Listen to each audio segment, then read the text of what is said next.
हाँ पूरे बदतमीज थे। 42 साल से प्रैक्टिस कर रहे हैं, हम साले इतने पॉपुलर नहीं हुए, वो लोग बहुत पॉपुलर हो गए। जेल में चाहिए इनको, जेल में मांग रहे, डिमांड कर रहे हैं। नहीं डिमांड तो अब मर जाएंगे वो, अभी एकदम छोड़ देंगे तो मिलना भी चाहते हैं एक दूसरे से। फिर एक बात तो बताओ, तो मिलना चाहेंगे, उन्होंने करा ये काम ही मिलने के लिए करा। पब्लिक को भी एक चीज मिल गई कि हाँ ये भी तरीका हो सकता है लाज छुपाने का। साहिल के पड़ोस में रहने वाले डॉक्टर साहब हमारे साथ हैं, उनसे जानने की कोशिश करते हैं साहिल के कारनामे, साहिल का बिहेव और जो लड़की मुस्कान जिसके साथ वो रिलेशन में था उसका बिहेव। डॉक्टर साहब आप बहुत ही 42 साल से प्रैक्टिस कर रहा हूँ ब्रह्मपुरी में, शास्त्री कोठी के पास क्लिनिक है मेरा, उसके सामने वाली गली में ही शादी के बाद से वो लड़की रहती थी, ये मुस्कान। और साहिल जो है मेरे बराबर वाली गली में वो लड़का रहता था साहिल, वो बचपन से रहता हुआ।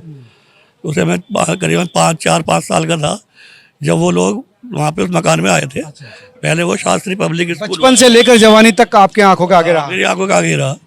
और वो लड़की भी 4 साल की थी अच्छा, जब से मेरे यहाँ पेशेंट रही है। उसके मम्मी पापा अभी भी 15-20 महीना भर पहले अपने शायद वाइफ को दिखाने आए थे, मतलब मेरे परमानेंट पेशेंट। प्रमोद कुमार जो, हाँ वो नाम मैंने मुझे पता नहीं, तो वो भी मेरे परमानेंट पेशेंट है, वो लड़की भी और उसके परिवार भी।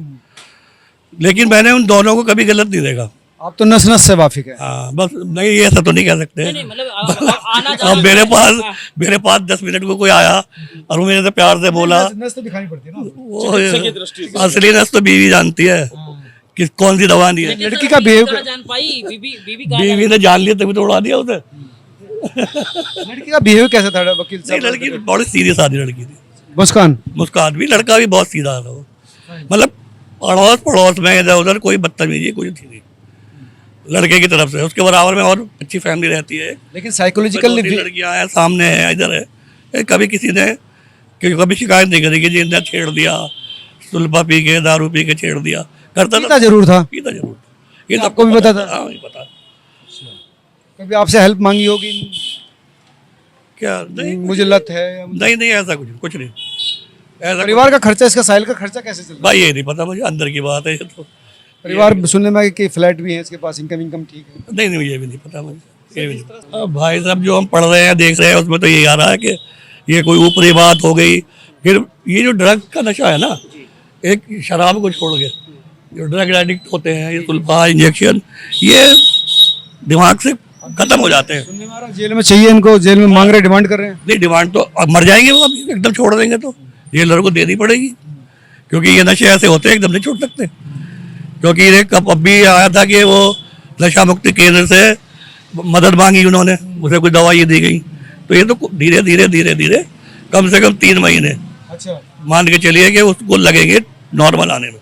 तो दोनों लोग ऐसा जो है डिमांड कर रहे हैं सुप्रिंटेंडेंट से कि मेरा जो सेल है वो सेल आमने सामने किया जाए, मतलब जिस एक तरफ अभी क्या है 10 और 11 नंबर मिलना भी चाहते हैं एक दूसरे से। फिर एक बात तो बताओ, तो मिलना चाहेंगे, उन्होंने करा ये काम ही मिलने के लिए करा, तो अब तो इस जन्म में तो मिलने से रहे, जहाँ तक मैं समझता हूँ। क्योंकि जो कांड है rare of the rarest case है ये, इसमें फांसी की सजा है या उम्र कैद है, क्योंकि आम ये तो सोची समझी कूल माइंडेड मर्डर है ये। दूसरा मर्डर के बाद जिस तरह से तो आपने लड़े, मैंने आपको मार दिया, आपने मुझे मार दिया, ये तो एक अलग हो गया, ये तो नॉर्मल चीज हो गई। ये प्लान्ड मर्डर जो होते हैं ना, तो इसमें तो कोर्ट बहुत सीरियस होता है। किस दिशा में लेकर जाना चाहते हैं? आज लोग इसका आज पेपर में आज की खबर देखो, 5 जगह ऐसी धमकियां हैं कि आपको मार के डिब्बे में पैक कर दूंगी। ये तो बहुत सारी चीजें मीम्स बनते रहते हैं, ये तो मीम्स तो बनेंगे। नहीं मीम्स नहीं, आज पेपर है आपकी, मुझे यही कंकरखेड़ा में ये कह दिया अपने आदमी को बंद कर दूंगा, तो भैया इसी तरफ जा रही है पब्लिक, आपके मेरठ का ही 2 भाई इसी तरफ जा रहे और कहाँ ले जाएंगे? क्या कारण है? एक पब्लिक को भी एक चीज मिल गई कि हाँ ये भी तरीका हो सकता है लाज छुपाने का, तो ये चीजें तो मतलब गलत में जा रही है ना, हमारा समाज गलत में जा रहा है नीचे। आपके पास आते थे तो कभी ऐसा स्वभाव से? नहीं पूरा परिवार बहुत सौम्य था, बहुत अच्छी बातचीत करना, बहुत अच्छी बात बिहेव, कभी पैसे को लेके या किसी चीज को लेके, दवाई को लेके कभी कोई मिसबिहेव नहीं हुआ, कभी कुछ नहीं हुआ। कभी आप जांच में कुछ ऐसा पाए कि इसका बिहेवियर कुछ रूड हो या कुछ? ना कभी नहीं। मुस्कान भी ठीक बात करती थी? हाँ बढ़िया ठीक। वो शादी के बाद से नहीं आई थी पर मेरे पास। अच्छा। जब से शादी से पहले शादी एक तो थी वो पहली, एक तो 16 में हो गई, बस वही हो गई जो 16 में हो गई, उसके बाद से नहीं आई। प्रमाणिक शादी जो है। लेकिन पिछले 3 साल से लेकिन तो ये तो दूसरी जो 15 दिन वाली है, ये इसके उससे कोई मेरा कोई मतलब नहीं था, मुझे पता। सर आप डॉक्टर हैं, डॉक्टर एक चीज़ है कि माइंड भी पढ़ लेता है एक तरह से, अगर कुछ चल रहा है ये एक्सरे होती है आगे डॉक्टर की, पैर से पता लग जाता उसका कितने पानी में है वो। क्या कारण रहा कि आप नहीं एक पहचान पाए? भैया जो कूल मैंने बताया ना, कूल माइंड बर्नर जो होते हैं, जो साइको किलर होते हैं, आप उस समाज में ही तो रहते हैं, कोई नहीं पहचान पाता। बड़े बड़े साइकिट्रिस्ट को दिखा लो, किसी को दिखा लो, कोई नहीं पहचान पाएगा। अच्छा सर एक चीज़ बताइए कि एक एजुकेटेड पढ़ा लिखा हैंडसम लड़का, दूसरी तरफ एक मतलब कि कोई मैच नहीं है उसके साथ। दिल आया पर गदी में तो परी क्या चीज है भाई, इसका तो एक ही उदाहरण दे सकते हैं हम, बताइए। ये साहिल ज्यादा सुंदर थोड़ी था, मुझे तो लगता ये तो अब क्या बात, किसी के लिए कोई तो गॉड गिफ्ट है, कौन कितना सुंदर है, लेकिन हाँ उसके मुकाबले तो वो पैरों की धूल ही था, मैं तो ये कहूंगा। इसके जो उसका अपना हस्बैंड था। अच्छा, वो लड़का सुंदर, वो भी देखा था आपने? हाँ वो नहीं देखा, नहीं फोटो जैसे देखते हैं, देखा नहीं था। ये लड़की क्या ये हीरोइन बनना चाहती थी क्या, इस लायक थी? अरे यार सफेद रंग, मतलब सफेद तो सूर्य का रंग भी होता, तो सब हीरोइन बन जाती है क्या? बताओ। वो फीचर आग नक्शा कुछ हो तो आपने देखे नहीं फोटो क्या? अरे गुरु अरे भाई साहब आप क्लिनिक पे आ जाओ, शाम को क्लिनिक पे बैठ के हम जो बीमारी अब तक नहीं बैठेंगे आराम से। बीमारी पता चल जाएगी ना हम। हाँ। अरे तो बताओ ना क्या बीमारी पूछना चाह रहे हो? इस तरह की बीमारी रहती थी इन लोगों को। कुछ नहीं है, कुछ नॉर्मल। तो अब क्या चाहते हैं, क्या सजा चाहते हैं?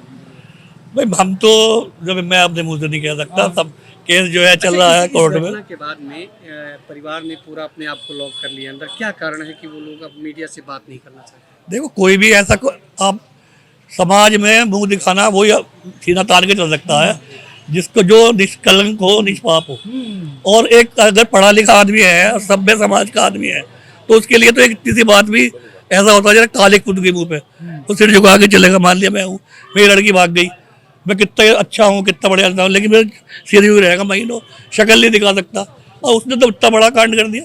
देखने के बाद समाज किस दिशा में जा रहा है इसके बारे में समझ सकते हैं। जो डॉक्टर थे, जो लगातार बचपन से लेकर अब तक साहिल को, मुस्कान का ट्रीटमेंट करते रहे, उन्होंने बताया कि किस तरह के वो लोग थे, तासीर क्या था, और यही वो मकान है जहाँ पर मुस्कान रहती थी। उसके पिता प्रमोद जो रस्तोगी, उनका ये मकान है, लेकिन पिछले 3 दिनों से आप यहाँ पर दरवाज़ा नहीं खुला, दरवाज़ा बिल्कुल बंद है। लोगों की भीड़ यहाँ पर आपको दिखाई देगी।